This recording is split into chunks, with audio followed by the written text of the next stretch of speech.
Welcome to this explainer. We all interact with money literally every single day. Yet, so many of us feel like we're playing this high-stakes board game where someone just threw away the instruction manual. But what if there was a missing manual? Today, we're going to try to decode how money actually works, so we can finally figure out how to stop getting played by the system and, maybe start playing the game to win. Okay, let's dive right in.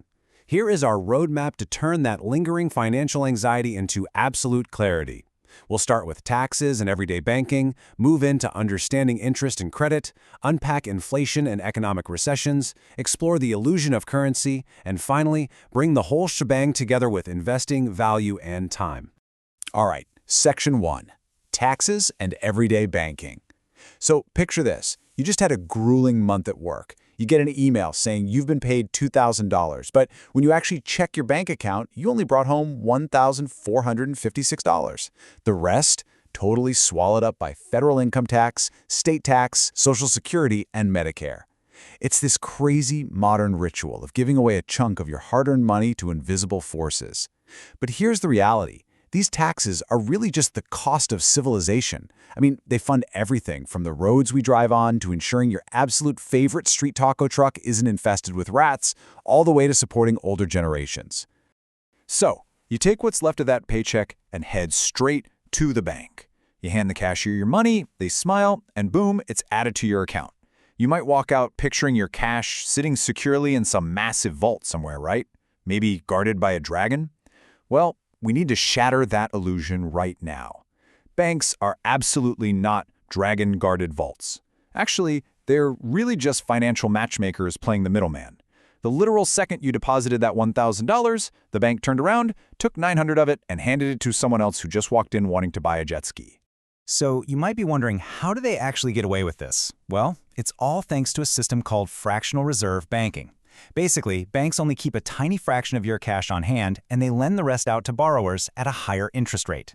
You're the supply, the borrower is the demand. This whole system relies on the mathematical probability that not everyone is going to show up on the exact same day asking to withdraw 100% of their cash.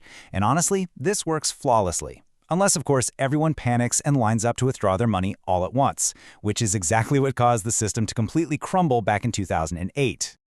Now, hold on, before you rush out to stuff your entire life savings into a shoebox under your bed, take a breath.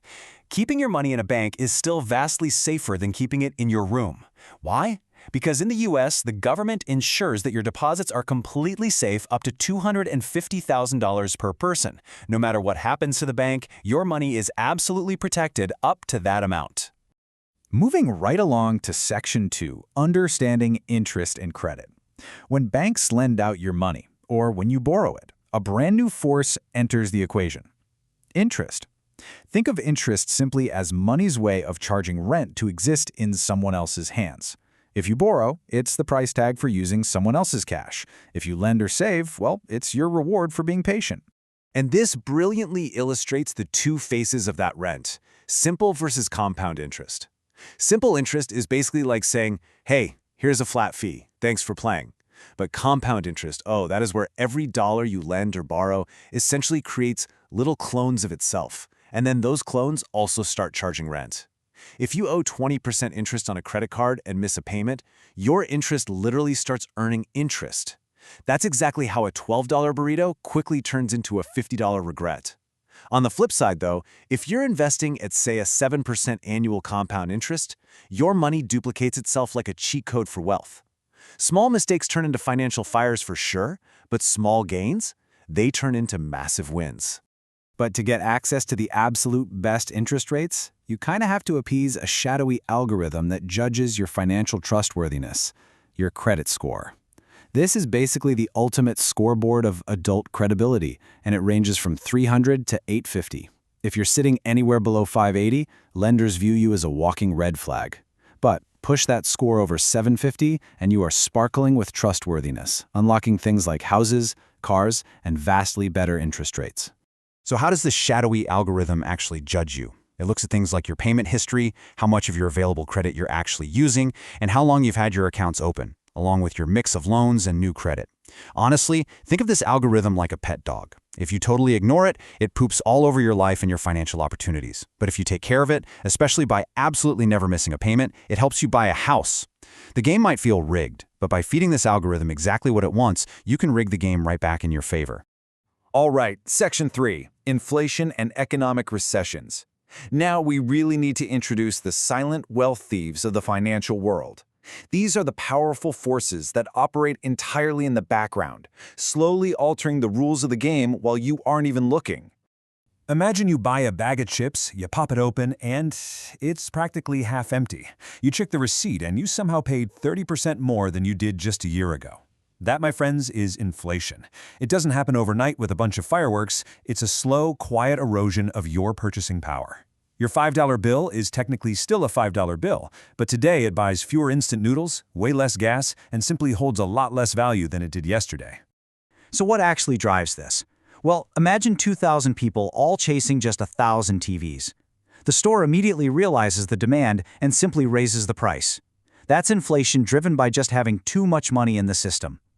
But it can also happen from supply chain hiccups, making goods way more expensive to produce, or even just because people expect prices to rise, which causes this wild panic-buying frenzy. Now, to be fair, a little predictable inflation, usually around 2% a year, is actually perfectly healthy. It keeps the whole economy moving forward. But what happens when things cool off a bit too much, or central banks hike up interest rates just to fight off high inflation? We get economic recessions.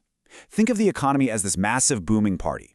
During the boom phase, everyone is dancing, jobs are incredibly plentiful, and the drinks are flowing. But eventually, the economic cycle has to reset. The party lights flicker, reality hits, someone checks their bank account, and suddenly the DJ switches to sad lo-fi beats about corporate downsizing. Jobs vanish, people stop spending on things they don't absolutely need, and businesses cut costs. It's a really painful reset. But remember, recessions aren't forever. Eventually, spending returns, businesses rebuild, and the growth resumes. Section 4, the illusion of currency. Now, to truly master the financial game, we really have to pull back the curtain on a pretty mind-bending truth about the very cash sitting in your wallet right now. The weirdest part about currency, it isn't actually real.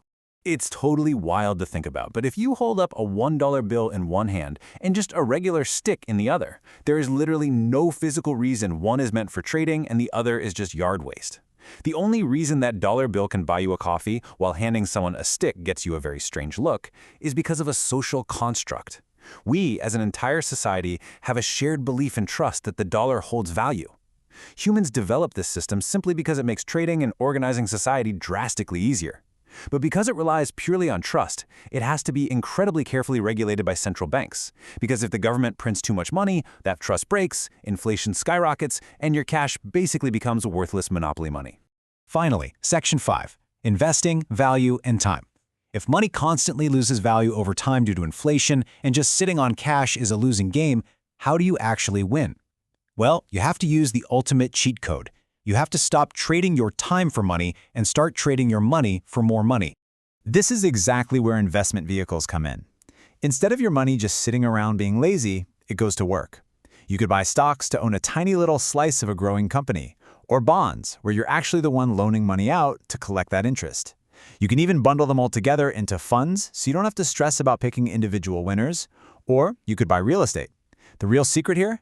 Successful investing is absolutely not about getting lucky or winning the lottery. It's about being early, being heavily diversified, and being incredibly patient.